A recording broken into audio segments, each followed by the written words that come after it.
Perkenalkan, nama saya Elfda Candida dengan NIM 2020310062.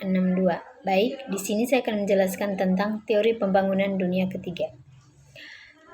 Untuk teori-teori pembangunan dunia ketiga yang akan dibahas di bawah ini merupakan teori yang muncul dengan latar belakang adanya harapan untuk dapat menyelesaikan masalah-masalah yang dihadapi oleh negara-negara dunia ketiga, yaitu negara-negara miskin, sedang berkembang, dan terbelakang. Pandangan terkait nilai-nilai negara maju atau modern diagungkan sebagai acuan bagi negara dunia ketiga yang ingin menjadi negara maju atau teori modernisasi. Sisi lain menjelaskan bahwa berinteraksi dengan negara modern akan menambah kemiskinan negara dunia ketiga atau teori ketergantungan atau dependensi.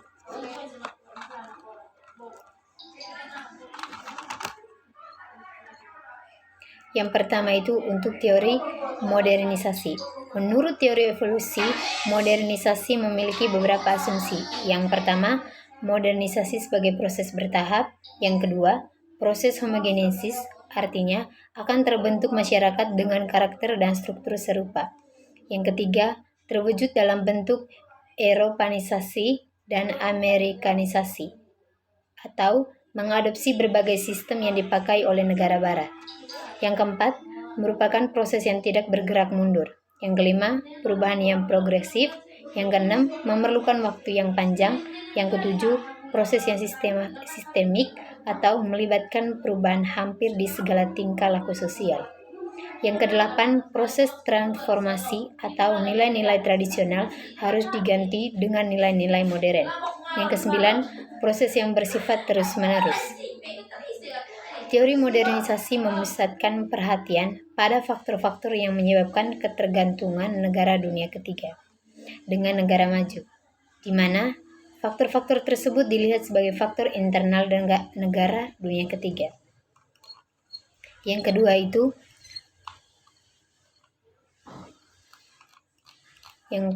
teori ketergantungan atau teori dependensi. Teori ini juga disebut sebagai teori dependensi yang merupakan antithesis dari teori modernisasi. Teori ini melihat permasalahan yang dihadapi oleh negara dunia ketiga adalah ulah negara maju.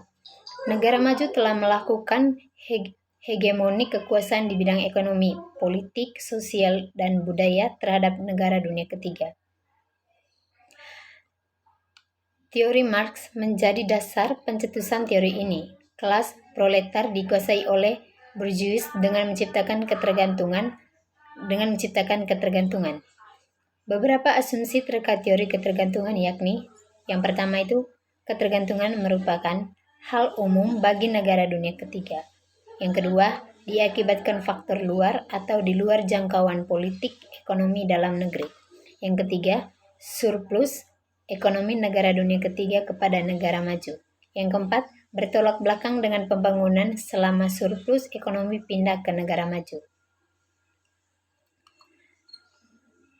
Yang ketiga itu teori sistem dunia atau teori sistem ekonomi kapitalis dunia. Menurut teori sistem dunia, dunia dipandang hanya sebagai satu sistem ekonomi saja, yaitu sistem ekonomi kapitalis. Motivasi teori modernisasi untuk mengubah cara produksi masyarakat negara dunia ketiga sesungguhnya adalah usaha mengubah cara produksi prakapitalis menuju kapitalis yang sudah diterapkan di negara-negara maju untuk ditiru negara dunia ketiga. Menurut hubungannya dengan negara di dunia, maka ada 3 bentuk negara dalam teori sistem dunia, yaitu negara sentral, semipinggiran, dan pinggiran.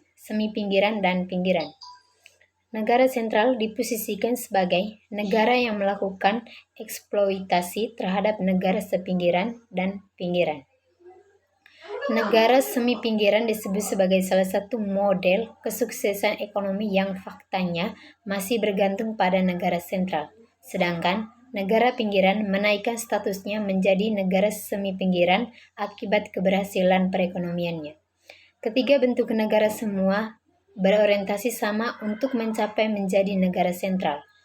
Perubahan status negara pinggiran menuju semi-pinggiran ditentukan oleh keberhasilan negara pinggiran strategi pembangunan dengan memanfaatkan peluang atau berdiri di atas kaki sendiri.